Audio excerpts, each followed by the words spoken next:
Have live pinpoint weather team coverage this morning. Sean Daly continues to follow developments from Block Island, but first we want to check in with Catherine Sodnick. She's live in Fall River with more on the dangers that remain out on the water today. Catherine? And at this point, Danielle, it's still very questionable whether or not many of the beaches will be open in southeastern Massachusetts and in Rhode Island, but it is shaping up to be a very beautiful morning. You can see Battleship Cove here to my right in Fall River. Very nice morning, and as my colleague Pete Mangione says, it is expected to be a very nice day here today for this Labor Day weekend now that Earl has moved on out. But what still remains here, as Pete said, powerful rip currents and large waves, and yesterday almost all beaches in Rhode Island and Mass were shut down, although not everyone, of course, was heeding the warnings. And today, the Department of Environmental Management and other state officials in Rhode Island and Massachusetts will be out testing the waters this morning to see if they're safe to open. But as we all know, powerful rip currents are not to be taken lightly, and surfers in Narragansett even acknowledging the rough surf yesterday. Here's what they had to say. You got a whole different bunch of currents coming in different ways at the beach, and you just got to make sure that when you're out there, you keep like your wits about you and you understand where you are and that your placement in the ocean, you know? And looks can be deceiving, so although it is a nice day today, again, the water, the rip current can be extremely dangerous. And we've just gotten word that the Department of Health in Rhode Island is recommending the closure of Atlantic Beach in Middletown, Easton Beach in Newport, and Scarborough Beach north and south because of high bacteria levels.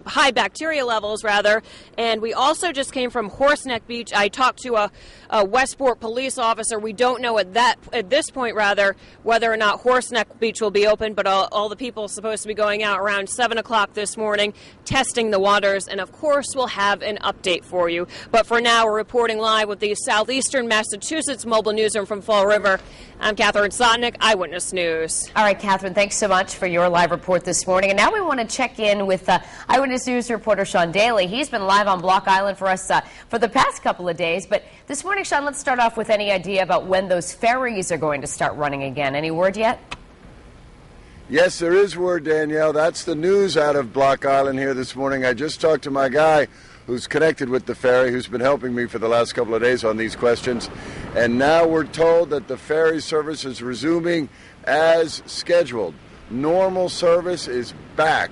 And I've got my handy little cheat sheet here from the internet from earlier where I printed out what the schedule is. Of course, it's way too complicated to go into all of the various times, but there are a lot of them, I can tell you. It looks like 5 or 6 in each direction all day today and tomorrow. Then, of course, Labor Day, it slows down a little bit, not much. I think there's it subtracts 1 or 2, but there still are plenty all the way through the Labor Day weekend.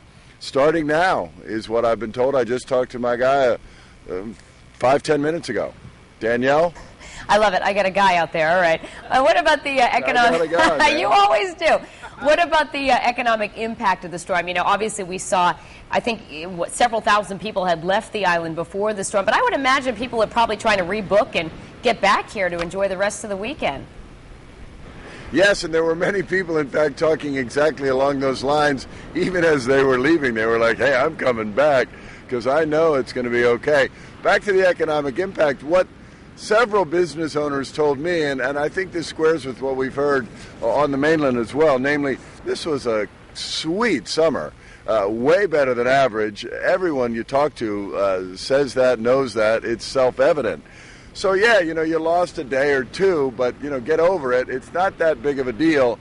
They're pretty happy about the summer. They're happy, certainly, that this thing didn't hit any harder than it did, and that now we're on our way out of it, and we're going to have a good Saturday, a Sunday, a Monday. So you lost, what did you lose? You lost a Friday. You lost maybe some of Thursday. I don't think it amounts to much, not as against all of what went right this summer. That's the general, I'm reflecting what I've been hearing. I think you're absolutely right, Sean. It was a wonderful summer, so you're right. You know, 2 days, I think they can be okay. And you can actually enjoy the rest of the morning. It's going to be nice out there. We'll check in with you in the next half hour. Thanks.